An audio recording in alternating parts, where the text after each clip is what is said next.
नमस्कार दोस्तों, अपने भोजन में ये दो महत्वपूर्ण वस्तुएं, महत्वपूर्ण खाद्य पदार्थ ज़रूर शामिल करें।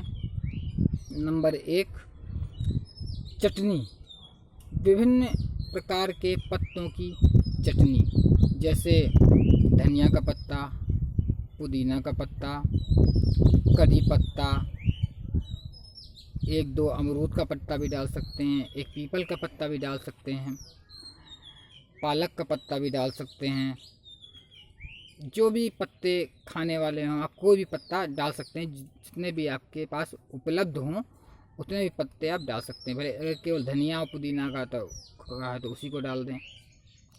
और उसमें टेस्ट के लिए थोड़ा सा एक टमाटर डाल सकते हैं और उसको अच्छी तरीके से पीस के, और उसमें बहुत हल्का सा आप सेंधा नमक, जो इसको रॉक सॉल्ट कहते हैं, वो भी आप थोड़ी सी मात्रा में डाल सकते हैं, लेकिन बहुत कम मात्रा में इसको डालना है। और उसमें एक टमाटर भी मिला सकते हैं और उसमें हरी मिर्च मिला सकते हैं। तो ये हरी मिर्च भी एक तरह की ग्रीन लीव्स ही है, हरी पत्ती ही है, एक मॉडिफाइड ग्रीन लीव्स है हरी मिर्च, तो इसको भी आप शामिल कर सकते हैं। तो ये आपको ज़रूर शामिल करना है अपने खाने में, और पर्याप्त मात्रा में शामिल करना है। बहुत कम मात्रा में नहीं कि आपने 1 चम्मच ले लिया। कम से कम वज़न के अनुसार 50 ग्राम कम से कम चटनी आपको बना के रोज़ खानी चाहिए, अपने भोजन में ज़रूर शामिल करनी चाहिए। नंबर 2 अचार है। अचार किसी का भी आप अचार खा सकते हैं। आप आम का खा सकते हैं, आंवले का सबसे अच्छा होता है, आंवले का खा सकते हैं, कटहल का भी लोग अचार डालते हैं। कई सारे अचार हमारे यहाँ डालते हैं लोग, मूली, गाजर, गोभी, इसका भी अचार डालते हैं। तो किसी भी प्रकार के अचार को आप ले सकते हैं, लेकिन उसको बहुत ज़्यादा मात्रा में नहीं लेना होता है। 1 पीस आप दिन में 1 बार दोपहर के भोजन में ज़रूर शामिल करें। ये हमारी भारतीय परंपरा भी है अचार। और अचार जो होता है एक फर्मेंटेड फूड होता है। ये फर्मेंटेड फूड होता है और ये माइक्रोबायोम का भंडार है।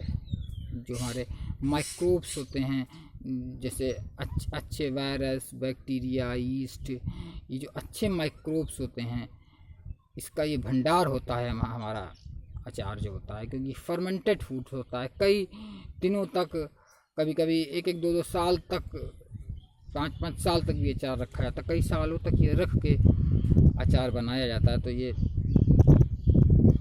इसका माइक्रोबायोम बहुत अच्छा हो जाता है, बहुत अच्छे इसमें बैक्टीरिया, वायरसेस, माइक्रोब्स अच्छी मात्रा में उत्पन्न होते हैं। तो ये हमारे लिए बहुत ही लाभदायक है। तो 1 पीस हम दोपहर में अचार का अपने भोजन में ज़रूर शामिल करें। और ये हमारा प्रोबायोटिक है, जिसमें माइक्रोब्स हैं अचार में। अचार हमारा प्रोबायोटिक है और चटनी हमारी प्रीबायोटिक है। क्योंकि चटनी में ज़्यादातर चीज़ें रॉ फूड ही होता है, ज़्यादातर उसमें कच्चे पत्ते हैं, कच्चा टमाटर है। तो इसलिए जो भी रॉ फूड होते हैं ये हमारे प्रीबायोटिक होते हैं। तो ये हमारा प्रीबायोटिक है। और प्रोबायोटिक और प्रीबायोटिक जो होते हैं ये एक दूसरे के पूरक होते हैं। तो इसलिए इनको दोनों ही चीज़ को शामिल करना बहुत ही आवश्यक है, बहुत ही ज़रूरी है। और हमारी भारतीय परंपरा के अनुसार ये दोनों ही चीज़ें हम लोग शामिल करते भी हैं, ज़्यादातर लोग शामिल करते हैं। तो इसलिए इसको शामिल ज़रूर करें। उसके बहुत सारे लाभ हैं, आपकी सभी बीमारियों में लाभ करता है। इसी के साथ आपका बहुत बहुत धन्यवाद। जय हिंद, जय भारत, वंदे मातरम।